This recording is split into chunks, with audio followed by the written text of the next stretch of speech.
pessoas, hoje é quinta-feira, meus amores, quinto ano, hoje é nossa aula de história, certo? Deixa eu dizer uma coisa para vocês. Na próxima sexta-feira, próxima quinta-feira, dia 13 de maio, né? Dia 13 de maio é uma data importante para o Brasil, onde se comemora o dia da abolição da escravidão no Brasil, né? Então, olha aí os trabalhinhos chegando. O que vocês vão fazer? Vocês vão recortar, vão pesquisar alguma imagem referente à escravidão do Brasil, à libertação da escravidão do Brasil, e vão escrever uma frase a respeito, tá? Tia, vou fazer aonde? Vocês podem fazer no caderno de desenho de vocês, tá? E aí, no dia mesmo da aula, na próxima quinta-feira, dia 13 de maio, vocês coloquem lá no grupo, no nosso grupo do quinto ano, tá certo? Algo referente à escravidão no Brasil e à abolição da escravatura, né? O dia que os escravos foram libertos, tá certo, meus amores? Aí no dia mesmo, daqui a uma semana, vocês coloquem lá no grupo o que vocês pesquisaram e colaram no caderno de desenho. Aqui na nossa aula presencial, as crianças vão fazer, os colegas de vocês vão fazer um trabalho dentro de sala a respeito desse dia, que é um dia histórico, um dia que marca a libertação, onde os escravos, os africanos, começam a escrever uma nova história no nosso país, né, já libertos. É uma conquista, uma luta de mais de 300 anos de escravidão no Brasil. Então, no dia 13 de maio foi assinada a Lei Áurea, né, pessoal? Enfim, então agora nós vamos para a nossa aula de História, capítulo 4, das páginas 257 a 261, tá? O Barroco Mineiro. O Barroco Mineiro é considerado a primeira expressão artística genuinamente brasileira. Então, originalmente, o Barroco é uma manifestação de origem europeia que surgiu no século XVI. Porém, no Brasil foram desenvolvidas características próprias com o uso de cores fortes e a representação de anjos e santos com feições afro-brasileiras nas esculturas. Esse estilo se desenvolveu principalmente em Minas Gerais durante o período da mineração. Nessa época, muitas pessoas que enriqueceram com a extração do ouro faziam doações para as instituições conhecidas como irmandades religiosas. Essas irmandades eram associações de fiéis católicos responsáveis pela organização de rituais e pela gestão das igrejas. Além disso, promoviam o encontro de diferentes grupos sociais por meio de eventos e, com o dinheiro de doações, contratavam artistas para decorar os espaços religiosos, certo? Então, a gente tem aqui altar em estilo barroco mineiro no interior da igreja de São Francisco de Assis, em Ouro Preto, Minas Gerais, 2008. Então, as esculturas de pedra e sabão feitas por Antônio Francisco Lisboa, ou Aleijadinho, são elementos marcantes do barroco mineiro. Então, ao lado da escultura do profeta Isaías, da Basílica do Bom Jesus de Matozinhos, em Congonhas, Minas Gerais.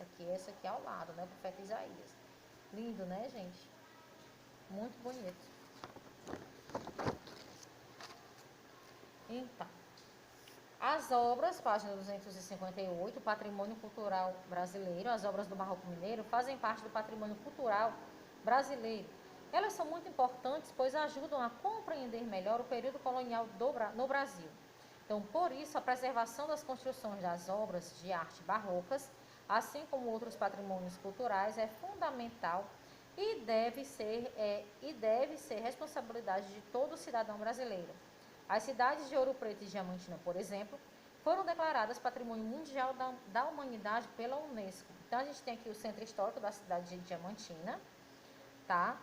E aqui a gente tem a cidade de Ouro Preto, aqui é a igreja de São Francisco de Assis, projetada por Aleijadinho na época, né? Em Ouro Preto, Minas Gerais. Gente, belíssimo, né? Só eu gosto muito dessas construções antigas. Eu acho que tem uma beleza única. Então, página 259. Além das obras do Barroco Mineiro e das cidades de Ouro Preto e Diamantina, há outros patrimônios mundiais no Brasil que remetem ao período colonial. Então, Salvador, na Bahia, foi a primeira capital do Brasil. Por isso, sua estrutura urbana recebeu um investimento maior do que nas demais vilas e cidades no início da colonização portuguesa, certo? O Centro Histórico de Salvador foi reconhecido pela Unesco como Patrimônio Mundial em 1985. Entre as características se destacam o Centro Histórico da cidade, estão as construções do período colonial pintadas em diferentes cores. Ao lado, fotografia do Centro Histórico da cidade de Salvador. Então, aqui. Centro Histórico da cidade de Goiás, que entrou para a lista do Patrimônio Mundial da Unesco em 2001. Então, a construção do centro da cidade datam os séculos 18 e 19, o período que a mineração era praticada na região. Então, a fotografia aqui do Centro Histórico de Goiás, com destaque é da Rua das Pedras, as casas e a igreja de Nossa Senhora do Rosário. Aqui em Fortaleza, nós temos no centro da cidade a igreja de Nossa Senhora do Rosário, também, que é patrimônio, é tombada, né? É um patrimônio histórico para nós, certo? E uma curiosidade, pessoal, que eu vou contar para vocês. Lá nessa igreja de Nossa Senhora do Rosário, que fica lá no centro, na Praça dos Leões, ao lado fica a Academia Cearense de Letras.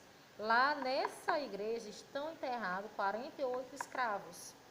O último escravo enterrado lá dentro, lá no solo da igreja, é uma criança de 12 anos.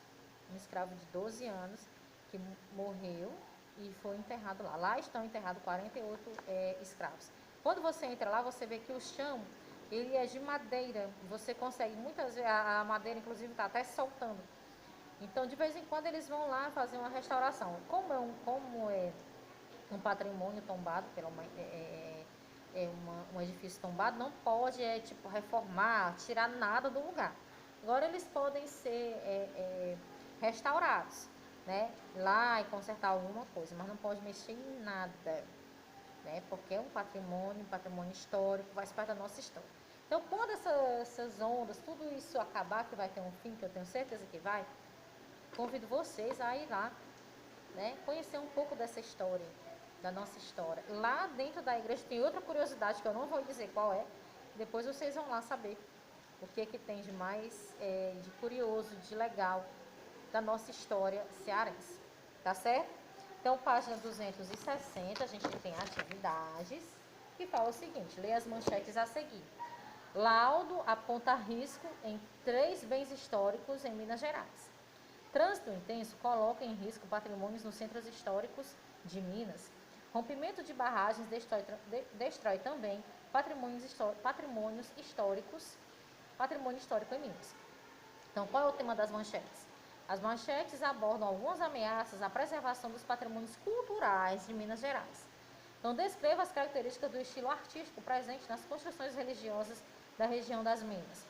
O barroco mineiro era caracterizado pelo excesso de detalhes e ornamentos e também pelas esculturas em pedra e sabão.